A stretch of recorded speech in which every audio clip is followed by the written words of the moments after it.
Assalomu alaykum. Bugungi videomuz yangi sentrda, ya'ni gipchi oboy. Kimga qiziqarli bo'lsa, eng trendda bo'lib turgan gipchi oboy narsa. Muramur variant. Muramurning variant ekan bu. Ramuz Harman, yaxshimisiz? Assalomu alaykum, yaxshimisiz? Salomsiz? Shukr, rahmat. Hammaga assalomu alaykum. Bizdan kuzatuvchilar. Yine gipchi kaminimiz ham muvaffaqiyatli trendda turibdi. 5-yili yine xudo xolasa ak muramur varianti ustalarimiz ishlatyapti. Ustalarimiz hozir evetdagi. Ak varianti. Muramurning varianti desang? Ak muramur. Ak muramurning varianti. Tena xalasangiz, qarab o'tsangiz ham cho'p qop-qora bo'lib chiqadi. Uning egalarining talablarına binoan qarishni ishxonasi aytadilar. Ajoyib bo'ldi. Aga buni kvadrati necha so'mdan, necha so'mdan bo'lib turibdi? O'sha urush stavkalari bilan. Kvadrati hozir boshqa bir yerlarda 60 dan turibdi, men 55 atib qo'yibman. Shu keskanni, oboyini, şöyle yetadigan kilayini 1 kilo ziyati bilan laki hammasini dastavkasi shuni ichida etib beramiz. 55 ming so'm aytib turibmiz. Skitcha bahasida qo'yib turibmiz hozir. Skitcha bahasida bo'lib turibdi.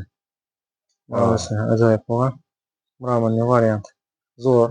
Dumlamoq zo'r chiqqan. Bu troveterdan ko'p chididi troveter kat açsa bu umuman netmeydi. Bir xil yaxshi turaveradi. Og'amning garantiyasi necha yil buni?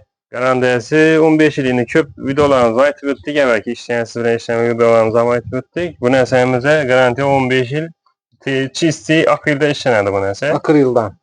Şu nauki şu moy işi narsa bo'lsa, shuni akrilni o'zi bu. Garantiyasi shuning uchun beriladi. Ekayda tuttu, üstüne fon berib yapıştırdı. Xalasanızlar milliy variantlar, xalasanızlar bernama boyatib beramiz. Bu 70 ming so'm bernama 1 santilik. Xalasanızlar seyli variantdan muajib adnaton yönetib chiqaradigan yerlarimiz bor. Xudo xolasa unamizda eldinki videolarimizda, bundan keyingi videolarimizda ko'rsatib o'tamiz xudo xolasa.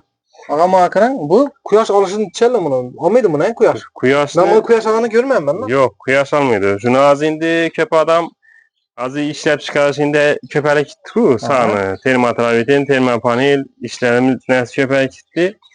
Shundan bu o'zini sifatini narsa yo'qotmoq uchun qaytadan o'zini narsaga girib, o'zini sifatini yo'qotmoq uchun noliydi xalqimiz shuni talab etib turibdi, chem arkalarga qaraganda. Sifati yaxshiligini bilib. Bu narsa imdatib etganimda ko'p tushadigan narsa emas. Bu narsa yopishtirgandan keyin shu ayaklar-ku, ko'paraman desa 200 saatdan keyin to'liq qurilishi 2 kun da. 2-3 saatdan keyin koparaman desa suvoq bilan chiqadi. Bu narsani ham aytib o'tganmiz. Buni demak, aga qarang, suvoq tushadi, bu umuman tushmaydi deysiz. Tushmaydi. Keyin atxozlar necha ishlanadi desang, atxozlar aynan ishlanish variantlari aynan. Aytganlarda atxozlar aka burilib, atxozlardan o'zini uriladi. Xohlasanizlar, musharni boshqa rangdan aytib beradilar. Bu uning talablarına binoan bo'lib turibdi. Zakasa qarab bo'ladi. Zakasa qarab bo'lib turibdi. Uning egasi zakas bergan qop-qora etib. Necha kunlik ish bu? Xudo xolasa mencha shu 1 kunlik ish bo'lsa kerak. Oqshom boshlanadi bu. Oqshom boshlangan ekan. Mana desa, ustamiz bir odamimiz ishlatib turibdi, to'g'rimi? Bir odamimiz ishlatib turibdi. Yani bir odam aytgan ishi ham usta bakishdan ham tez qutulasiz. Yani qaranglar, xudo xolasa bir yalla bo'lsa, ertang nasib etsa bitib qoladi ekan. Fasatni bir 10-15 yil garantiyasi bo'lgandan keyin yandan tartadi. Fasat o'tishni yoddan chiqaradi ustalar. Masalan, travit atami, boshqa atami 5-6 yildan keyin uzoq, zo'ri 5-6 yil bo'ladi-da. Tushib qoladi, boshqa atadi. Mindiraqazi samolyotga ishlab turganlar travitlari bor. 3-4 yildan keyin uj tushib boshlaydi. 1 yildan tushganlar ham keyin qator tushganlar bor.